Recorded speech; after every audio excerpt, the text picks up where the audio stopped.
উমর রাদিয়াল্লাহু তাআলা আনহু যদি আজ বেঁচে থাকতেন তাহলে বাংলাদেশের 1999 জন বক্তার আজীবন জেল হতো, কোনদিন তারা জেলখানা থেকে বের হতে পারত না।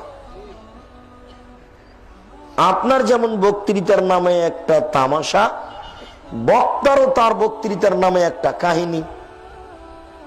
আপনার যেমন বক্তৃতার নামে অনেক আত্মীয় স্বজন, এতদিন বাড়িতে একজন সেলিকা ছিল, আজ 50 জন। বক্তৃতার নামে দেখেন কত পুতুল বিক্রি হচ্ছে, কত বই বিক্রি হচ্ছে, কত কি বিক্রি হচ্ছে, কে যে কি করছে ধলয় অন্ধকার।